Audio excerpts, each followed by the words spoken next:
Hello and welcome back to my channel, or welcome if you're new. I have had this video requested a couple of times, and so I've kind of been brainstorming and sitting down and thinking about how I wanted to film it and go through.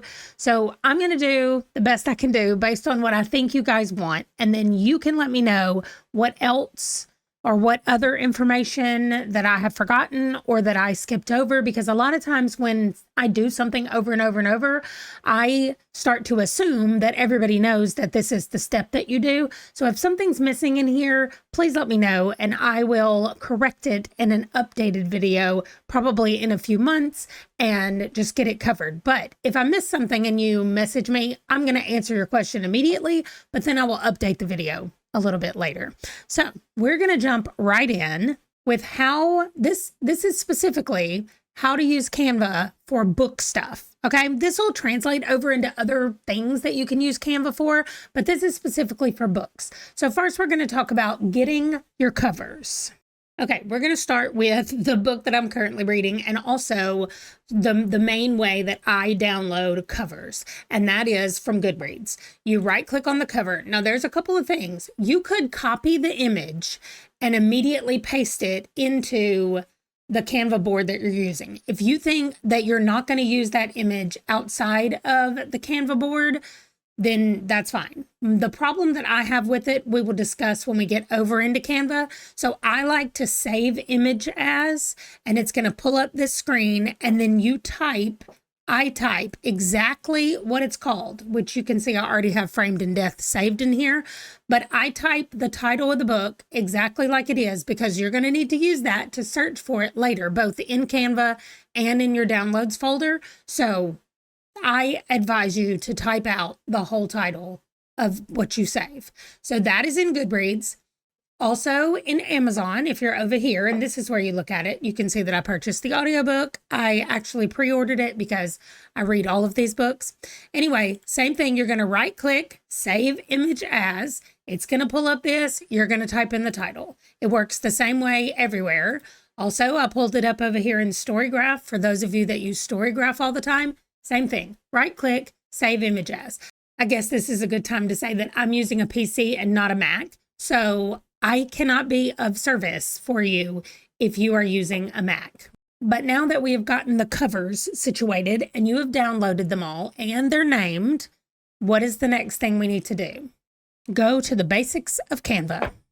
Okay, when you get here to canva.com/login is where I am. I'm going to try to log in with a new account that I have never used with Canva so that we can look at how it looks, because I have also purchased the Plus, the Canva Plus, and I want to be able to show you guys what it looks like on just regular free Canva, not any extras. So I'm going to try to use one of my different Google emails to sign up and see what happens. So this is specifically the email for my reading and writing life. So it pops up this extra thing and you have to tell it that you're okay with continuing with Canva. So that's what I'm doing right now. What will you be using this for? Personal. It doesn't matter. I'd like to focus on none of that, just exploring. I mean, clearly it helps you. No, I do not want to try Canva Pro. I do not want to train AI with my content. There we go. Okay, great. We've started a new thing. So the first thing I do is to create a project. Let me move over because it's up here where you start the project, create at the top. And I always do these 16:9 presentations because I used to use this just for thumbnails, and thumbnails are 16:9. That's what YouTube videos are. So if you want it to fit your whole screen like that, that's what you're going to go with. If you want an Instagram post, you're going to go with this one. And you can scoot over here and see that they have poster sizes. They have resume portrait sizing that way. They have regular documents. You can make logos. They have Facebook posts and a worksheet in portrait format as well. And so you can pick from any of these that you want to. For our purposes, which is creating a way to track your reading that you're doing, we're going to go for presentation 16:9. When it pulls up, this is what it looks like. So because I said we're going to the basics, no, we don't want a template. You can go down here and look at these, and I will tell you that if they have the little crown on the side, that's what you need for Canva Pro. So if it does not have the crown, you can use this whole presentation right here. It does not have a crown, sets you up with a presentation that's got all the matching colors and everything like that, and you just go change what you want to change about it, and it's got them all right here. So you can definitely do that. I will not be doing that. Also, to delete a page, you click down here, hit delete page, and it's gone. Background, you can change the background color up at the top, and we'll just put it back on white for right now, because there's a couple of things that I like to do before I start any of the rest of it. But we're still on basics. So here's what we're going to do next. You will click this, and you can pick any background that you want, whatever background color you want to do. If you want to add a gradient, or if you know the number down here, which brings me to the next thing. If you have a Pinterest board or any picture that you like the colors in it, you can come over here. Oh my goodness, will you please get off my screen? To imagecolorpicker.com. There's a bunch of them, but it doesn't matter. You just go to a color picker. You can upload your image, or you can use any image that automatically pops up on here. It tells you at the bottom what the palette is. When you click on it, it tells you the hex number, and that's the thing that you need the most. So let's say that I really like this blue color right here. So we're going to copy the hex color. When you go over to your design, right up here where it's got the hex number already, you're just going to paste the new number in, and there you go. You have this color blue. So if you, like I said, if you've got a Pinterest board, oh my gosh, please get off of there. You clearly have to deal with ads, but you can go through here. This will tell you like all the different colors. You just drag it along until you're like, I want that color. There you go. It tells you what the hex code is. You're going to put that over in your board, and you can make everything that color. So that's how you do specific colors. For most of mine, I just pick something that's over here that I like I'm like, and then they have some at the bottom that are gradients from one color to another, and they have many more options of colors that you can go through if you want to look at all the gradients. Warm tones, cool tones, monochromatic tones, and then all of them are down here. So anyway, if you want to, you can wait till the end and pick your colors after you have your titles or after you have your covers in here, which leads us to the next thing, adding pictures. So we already have the picture saved in your download folder of all the covers that you want to use. And so how do we add them? Well, right here it says uploads. So we're going to click on that. And you see that we do not have any right now. So we're going to upload files. And then we're at our downloads, which you can see my last pictures. I went to see Stephen Graham Jones. I was really excited about it. Okay, but that's not what we're looking for. We're looking for covers. So I'm going to do all of these covers just because they're right here. Yes, I'm going to upload them all at the same time. You just use Shift. If they're all in a row, you highlight one, you hold down Shift, and you highlight the next one. And then I want this one that's over here, so you hold Control and click it. And we might as well grab this one as well. Okay, so then you hit Open, and it downloads them all over here. You wait till the little blue bar finishes on all of them, because then they're downloaded specifically. Okay, and then once that's done, you just click, and they go on the page. You click one, you can click every one of them, put them all out on the page, but you can see that because of the way they were saved and the size of their thumbnails when they were saved, they're all different sizes, right? And I don't want any of that. So here's what I do. I first put one out here, and I'm like, okay, I have, 7 books out here. They're probably going to need to be about that small, right? That's what I decide. And I take this one cover and I copy it. You just click on it. It's got a little duplicate right there. And after you've done it, if you don't let go of it, like if you don't move it around, if I move it around and then I click, it's just going to go like that. But if I don't touch it, they will all be the exact same width apart.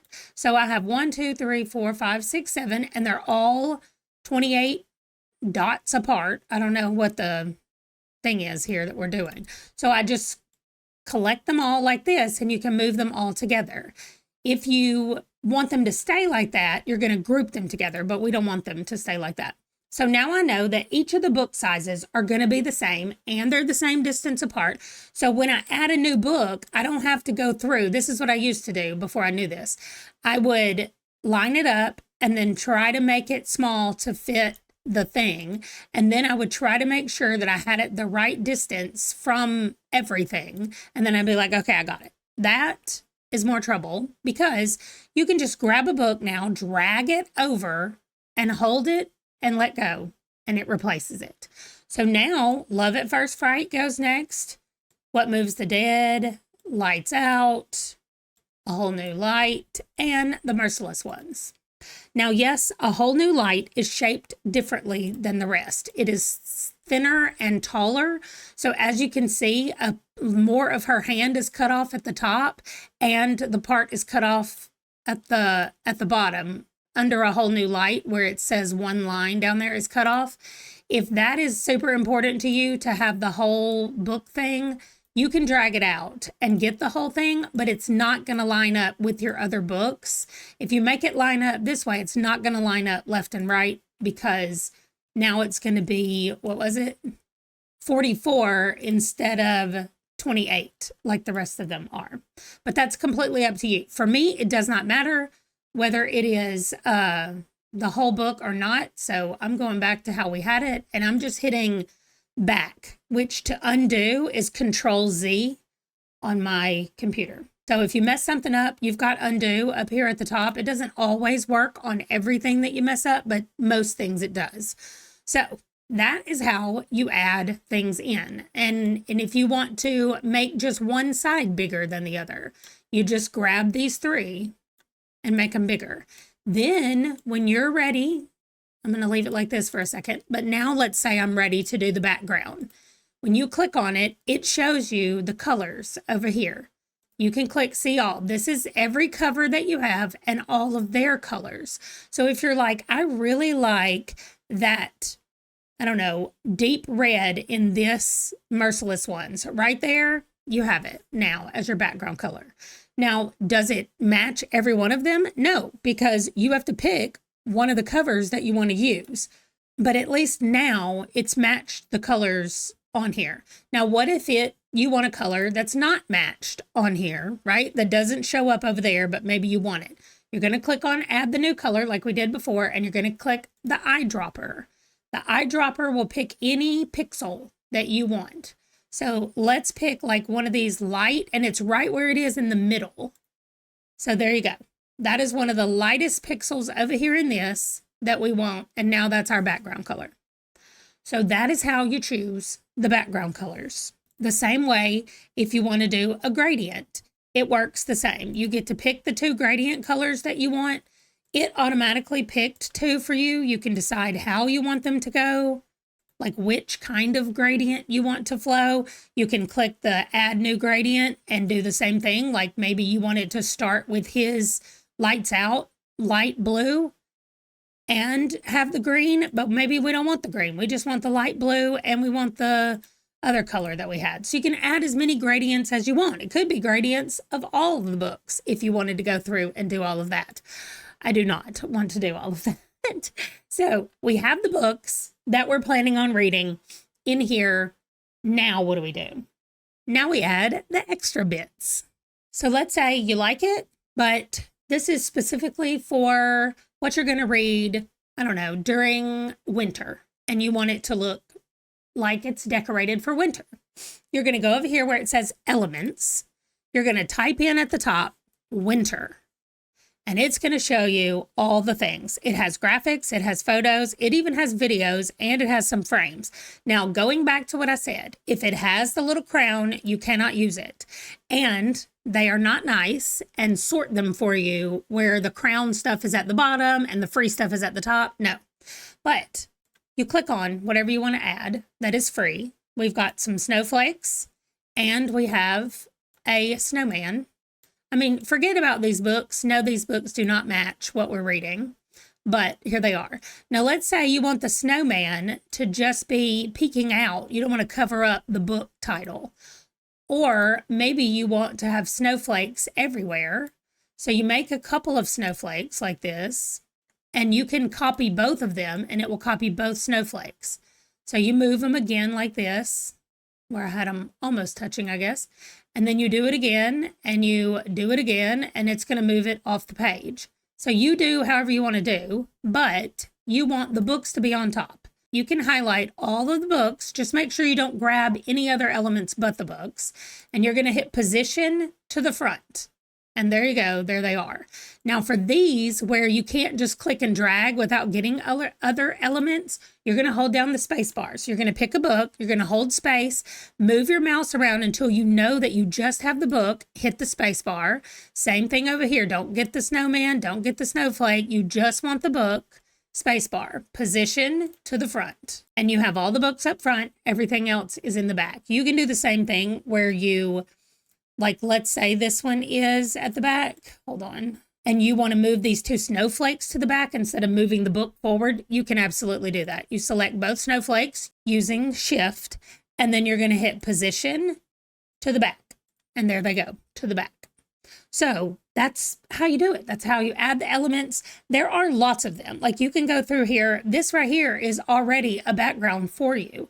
So you can leave it these small shapes like this and just duplicate it and scoot them over and duplicate.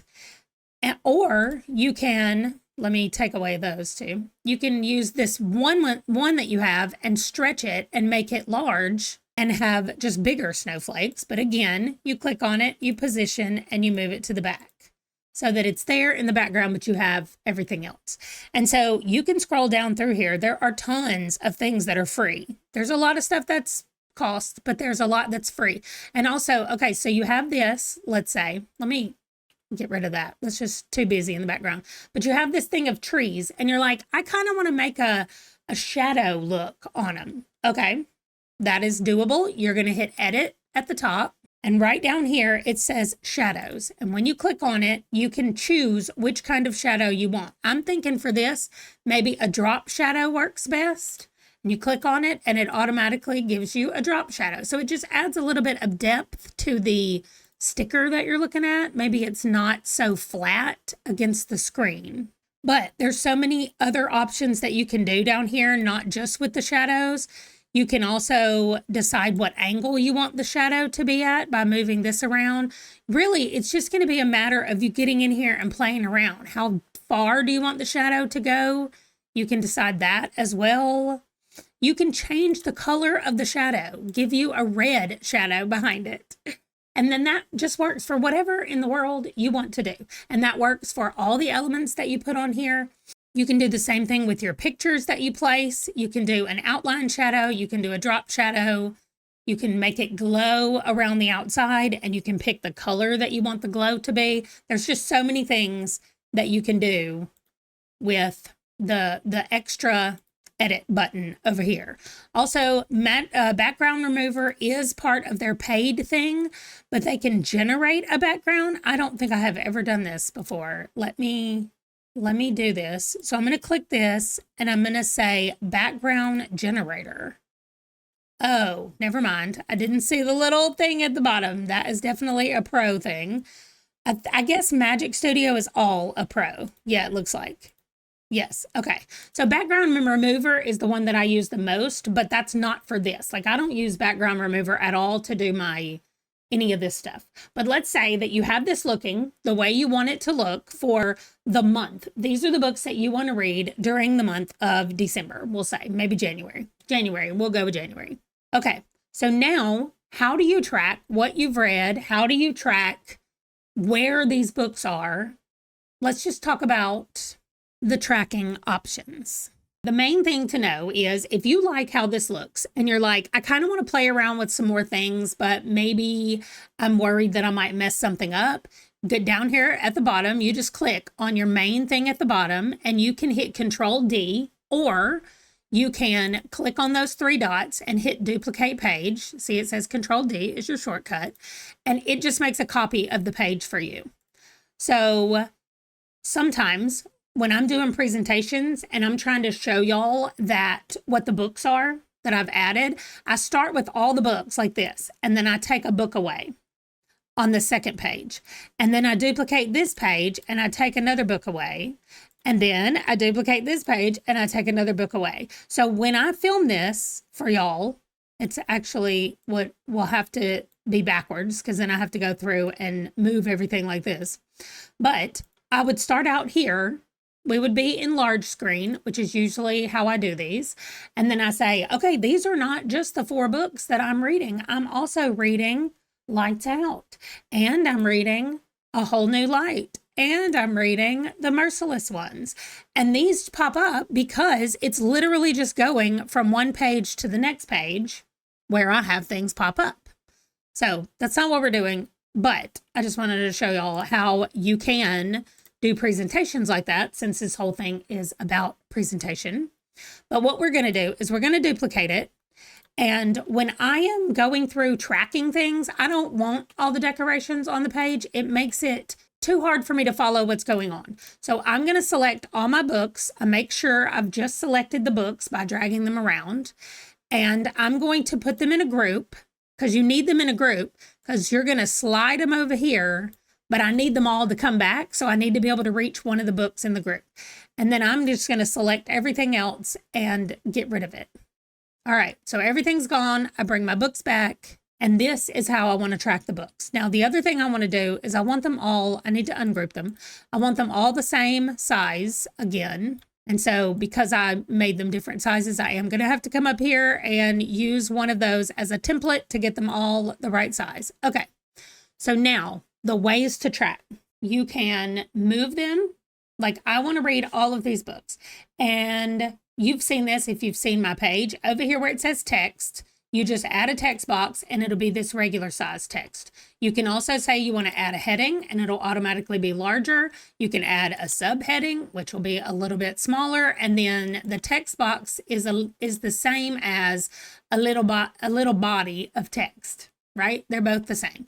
So I just click add a text box. You use this little thing to drag it around. If you can click on that, sometimes it works to drag it. But anyway, let's say you want to sort them based on where you can find them, right? So I have this book on my Kindle. I do this a lot, and I put a Kindle up here and then I move the books that go with my Kindle.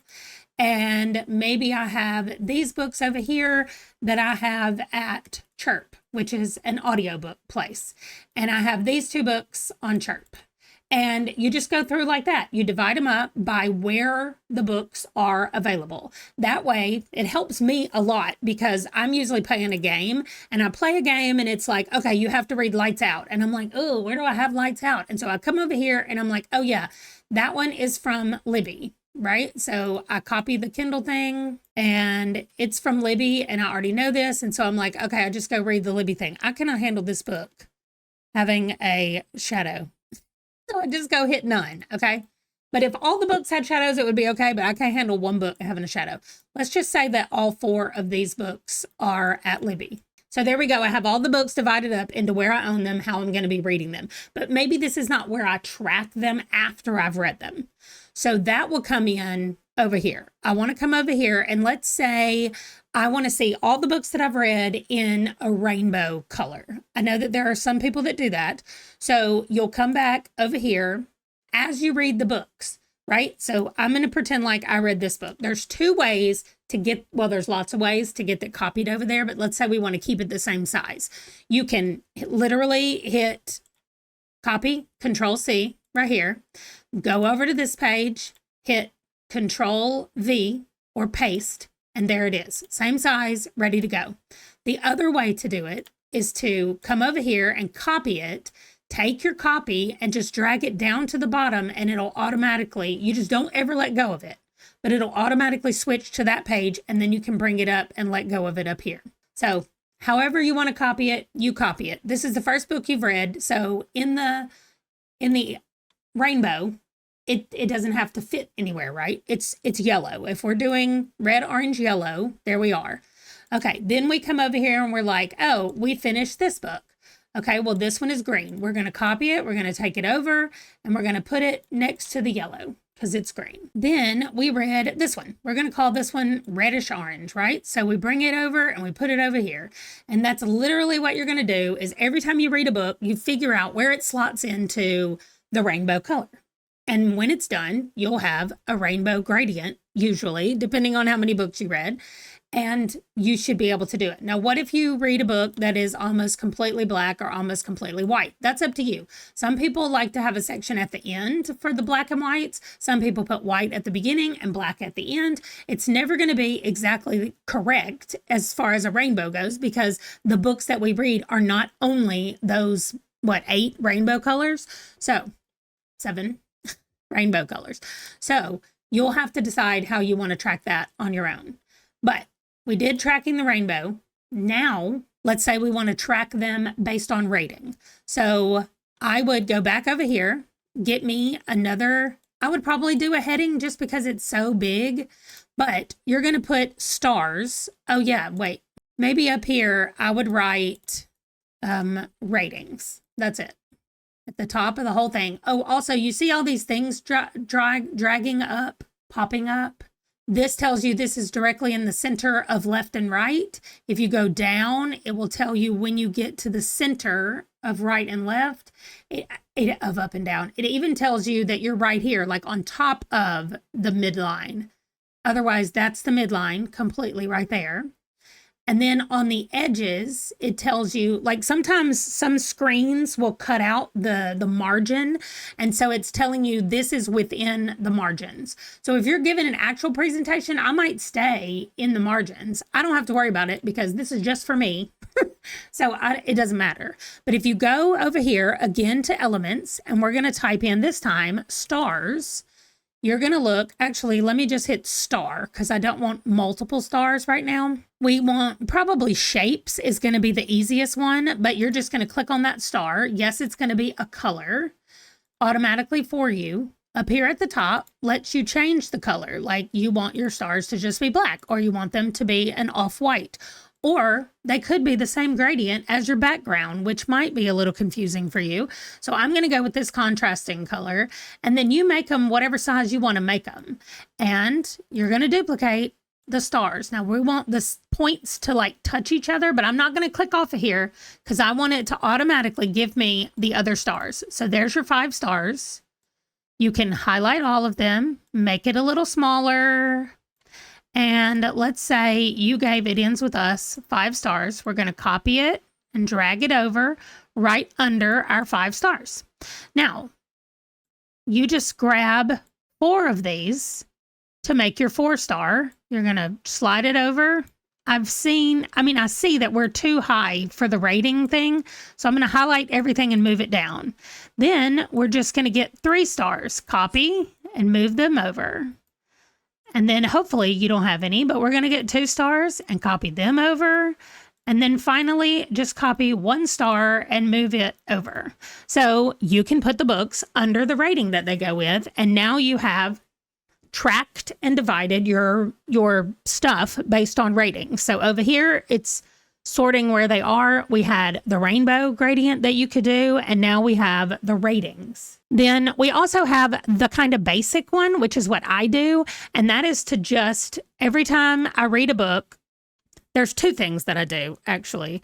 So I have a book. Let's say I'm starting this book, and I want it to be this big when I finish it, but I'm not finished with it yet. So I make a copy of this book, and I put it beside it with the size I want it to be, and then I make it smaller because I'm not done reading it. And then as I'm reading the book and I find out where the book is set, I will add a text box, and I want to say it's not Nigeria, but this series is set.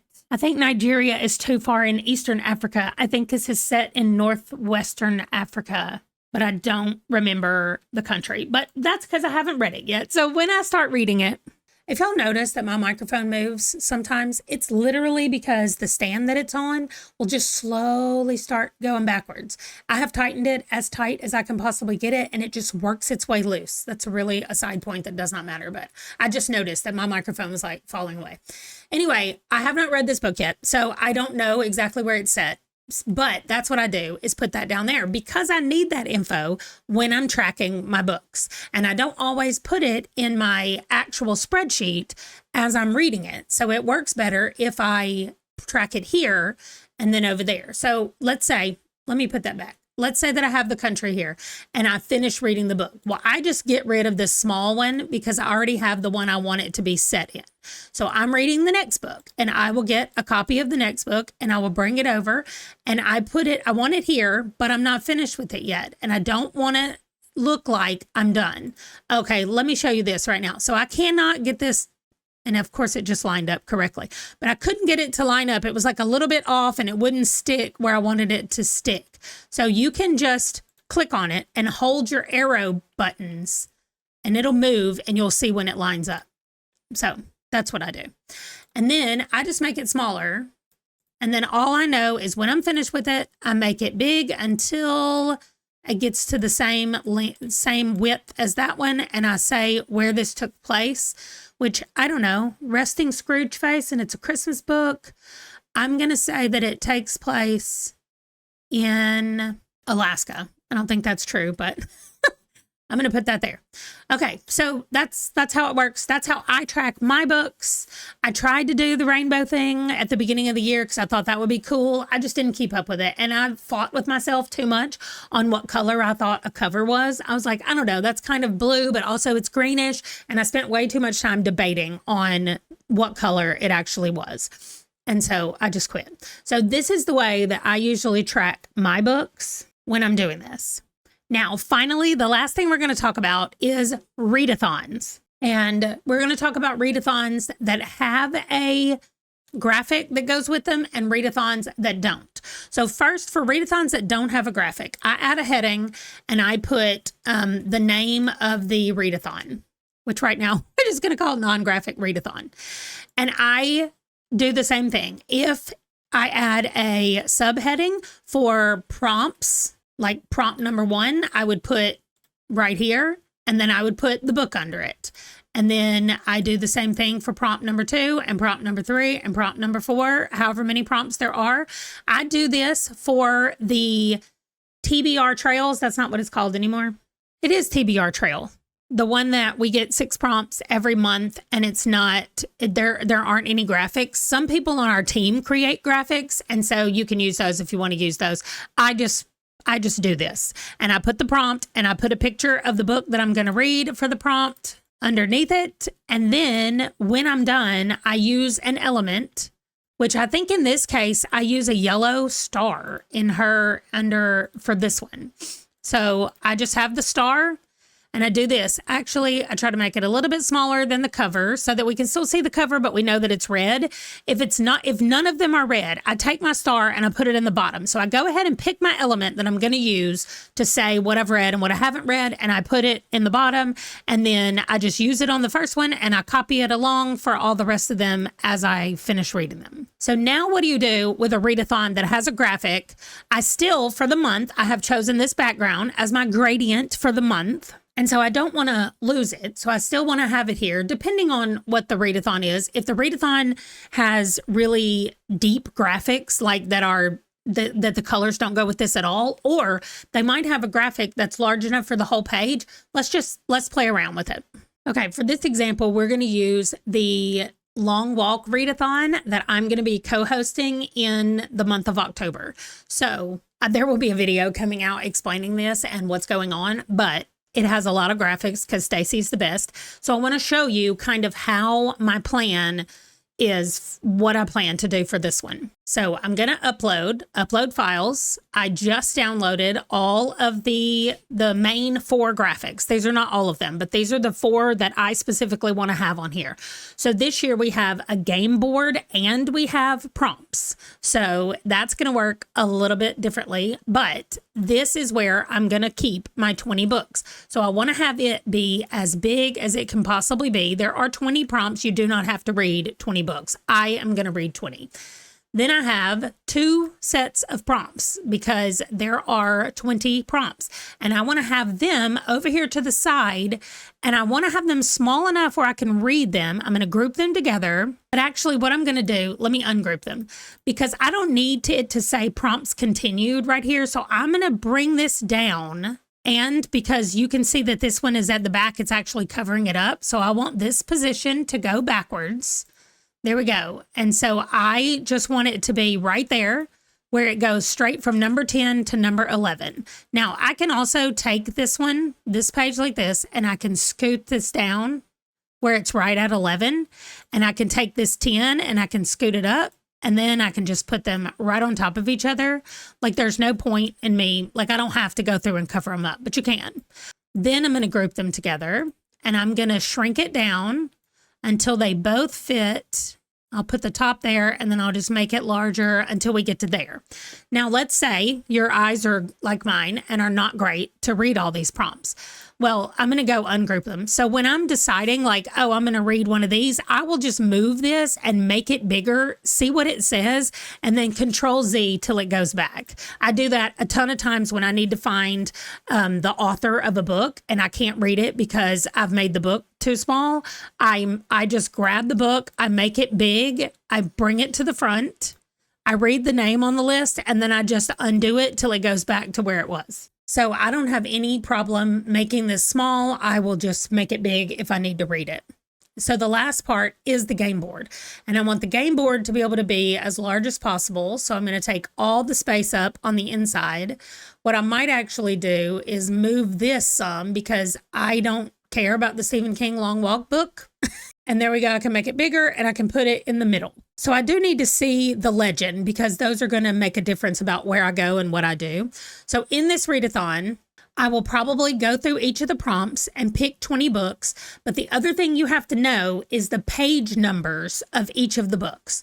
So I would do the same thing I did before. I'll take a book out of here. I'm going to make it fit one of the spots here. And I think that I can probably also play around with the up, down.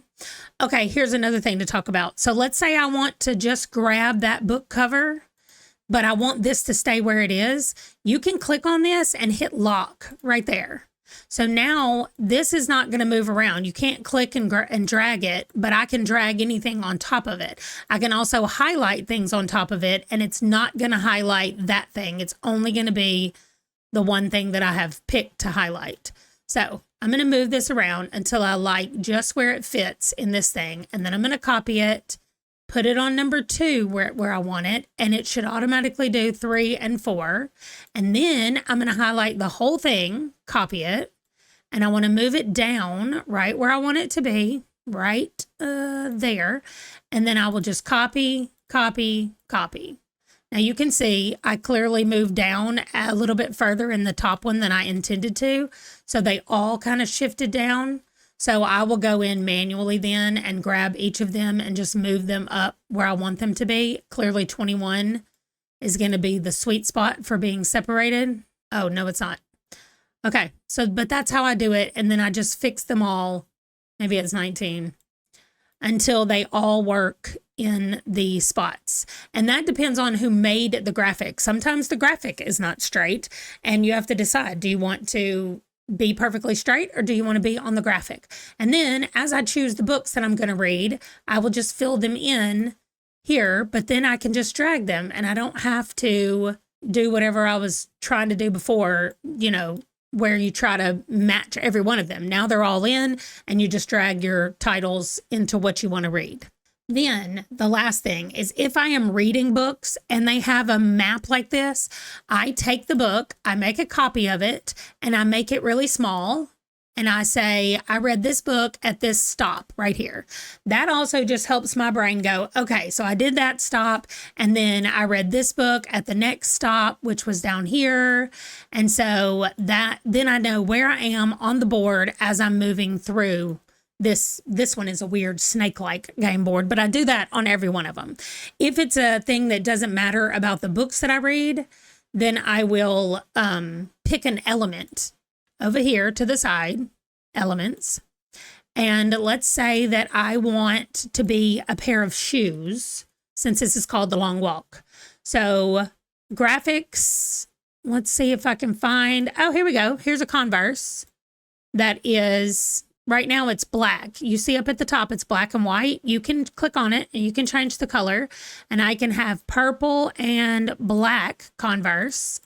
And there we go. And I can move my shoe along every time I move to a different location on the map. I can just take my shoe with me. Also, if you're like, wait, I want the shoe to face the other way when I come around this corner, that's easy. Up here it says flip. You just flip it horizontally and now your shoe is ready to go in this direction. So you can do that for any little tracker thing that you want to do and how you want to move it around. And I think after all that talking, that is everything. You can, of course, go through and make this yours and however you want to do that in all the elements that you want to add or take away, or you can also keep it extremely basic and just put the books on there with a white background. Like, none of that matters. Everything is up to you and how you want to do it and how you want to track it. So let me know down below any questions that you have about this that I can maybe answer in the future. I will certainly answer you right now down in the comments, but I'll turn it into a video in the future if there are more questions or things that you don't understand. That is going to do it though for this video. Thank you so much for watching, and I will see you guys in the next one. Bye.